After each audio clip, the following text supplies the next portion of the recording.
2009 and Dark Armed Dragon is finally out of the meta. What would follow would be an era of cats, birds, war machines. The first major deck of this era was going to be Synchro Cat, largely seeing success due to its amazing toolboxing capabilities. Named after the titular rescue cat, the deck was able to quickly summon out monsters and use them to synchro summon. Remember, this was the first time that Yu-Gi-Oh would really see itself using the extra deck in a big way. This was just the start of our current era of using the extra deck as a major toolbox. Before now, the only example of this being Roman furries or gladiator beasts. Synchro Cat had access to nearly the entirety of the era's relevant synchro monsters, mostly using the ability to abuse Dark Strike Fighter, a card so ridiculous I have a hard time believing it was legal in any format.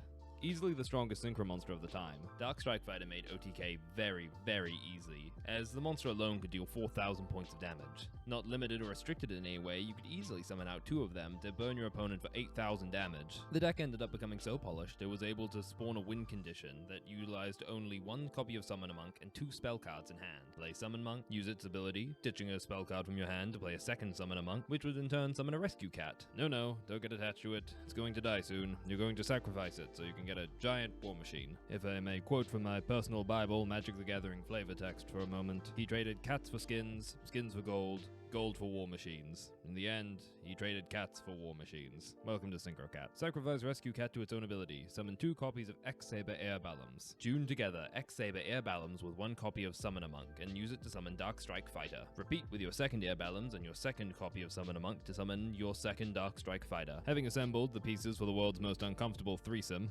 attack with both directly. Then sacrifice both to their own effects to deal lethal burn. The combo was incredibly strong, and its main win condition, but in the event it could be used, the deck could also utilize the rest of the synchro monsters in its extra deck to deal with whichever situation came up. As Gandhi once said, if at first you don't succeed, steal all their shit with Yugioh Guardian. If that doesn't work, blow up their shit with Black Rose Dragon. Thug life. The deck would go on to become infamous, but wouldn't be a completely dominating force in the era. It did have some competition.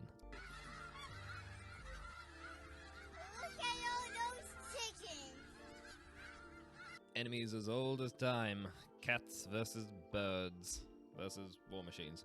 Blackwings, one of the most supported archetypes ever made, and one we still get support to this day. Blackwings earned their spot as a prominent deck through their consistency, summon spam ability, and powerful archetypical synchro monsters. Blackwings, if you don't know, love to come in pairs. Every Blackwing monster can functionally special summon itself, so long as there's a Blackwing on the field. Well, all the ones we care about, the rest are kinda janky garbage. You're my family and I love you, but you're terrible. You're all terrible. But there's a lot of them, so we have plenty of material to summon to the field. Something that became even more troublesome thanks to the addition of Black Whirlwind, a continuous spell that allowed you to add a Blackwing monster from your deck to your hand every time you normal summon a Blackwing monster. This enabled the future Blackwing player to shit birds onto the field with a remarkable consistency, never having to worry about silly things like running out of cards. But these birds did more than just clog up the ground, as they had access to a large variety of powerful synchro monsters, both generic and some incredibly powerful archetypical ones. Enter Blackwing Armor Master, anime famous and stock full of 2009 relevant effects, such as battle protection, piercing damage, and attack manipulation.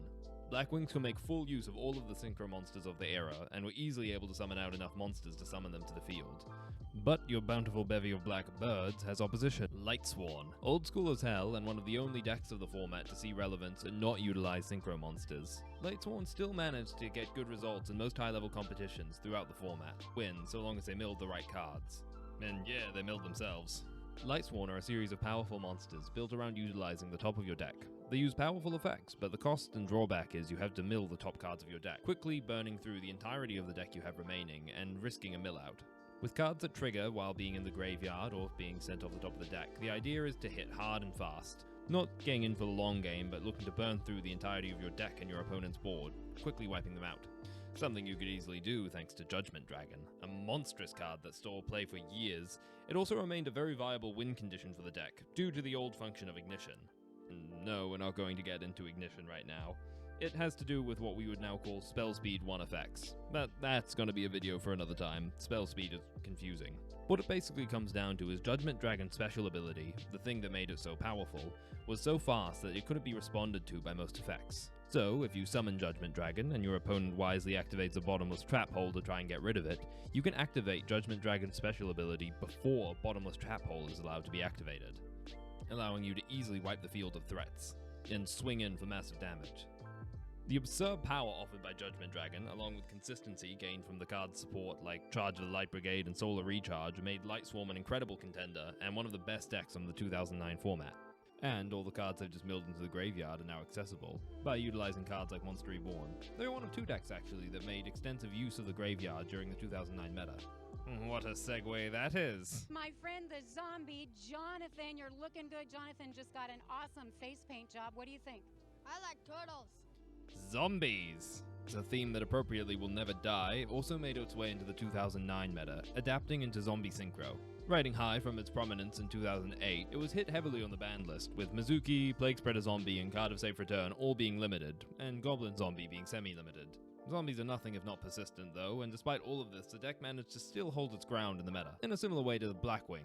See, BLACKWING had access to a number of unique synchro monsters that only they could use in their toolbox, due to their summoning conditions.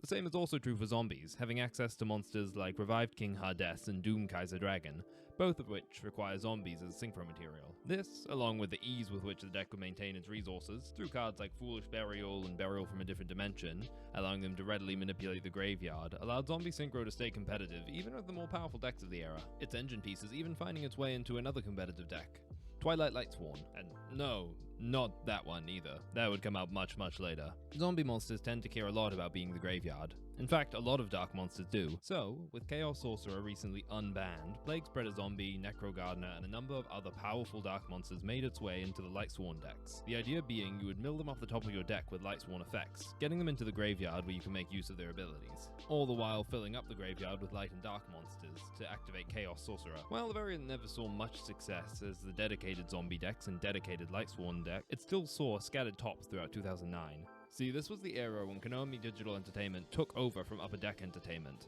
The result was there were far fewer tournaments and competitive events during the 2009 season. Previously, there was at least one high-level tournament every month, allowing decks to compete at the highest levels, testing themselves and being refined with the rest of the meta. Due to the low number of tournaments this year, the format never really stabilized or converged into any one tier list, as decks were evolving much faster than there were competitive tournaments, and without tournaments to have them compete against each other, they never ended up sharing ideas and turning into one cohesive format. September 2009 saw some interesting changes with the Forbidden Limited list. Blackwings and Synchro Cat were both hit pretty bad. Blackwing Gale the Whirlwind and Rescue Cat were both limited, while Dark Strike Fighter and Crush Card Virus were forbidden.